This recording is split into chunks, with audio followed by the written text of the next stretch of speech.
जब बाहर जाबा ना तो बिहारी कहाय में सर्व महसूस होत रहल का, लेकिन हम प्रणाम करे अइला ई किशनगंज के धरती के प्रणाम करे अइला किशनगंज में वीर बेटा सच्चा सेवक मुद्दतों बाद गर्व से कहने के लिए कि हम बिहारी हैं, ये कहने की ताकत अगर किसी ने दिया है तो वो अख्तरुल इमाम ने दिया। तो आज पूरे हिंदुस्तान में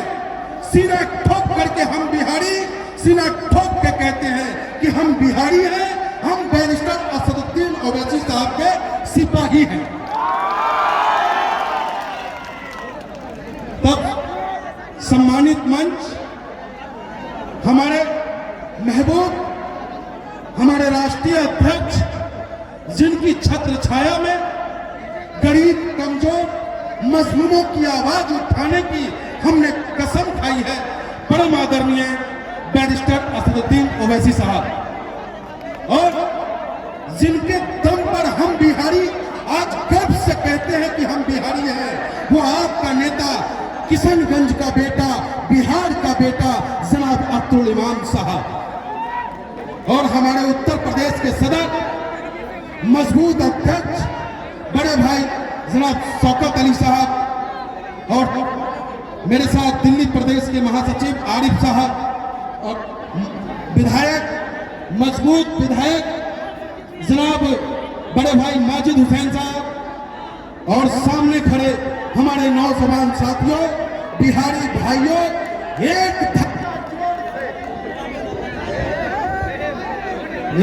धक्का जोर से लगा के भैया दिल्ली की ओर से। कम शब्द में हम आपसे इतना ही कहना चाहेंगे, क्योंकि हमारे नेता हमारे महबूब हमारे बीच है, हम सबको उनका सुनना है, लेकिन इतना जरूर कहेंगे किशनगंज वालों, आपने वो एक बेटा दिया है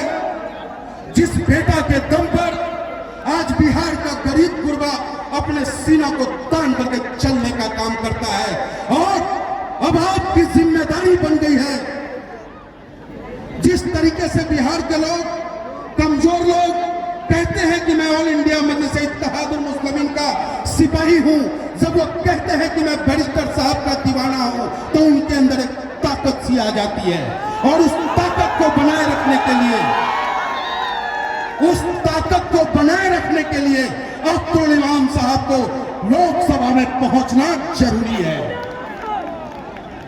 तो हदे दमे हस्ती से गुजर क्यों नहीं जाते?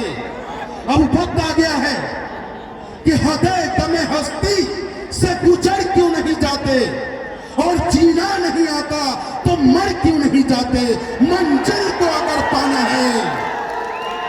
मंजिल को अगर पाना है, तूफान मिलेगा, डर लगता है तो कश्ती से उतर क्यों नहीं जाते, कश्ती से उतर क्यों नहीं जाते? तो मेरे नौजवान साथियों,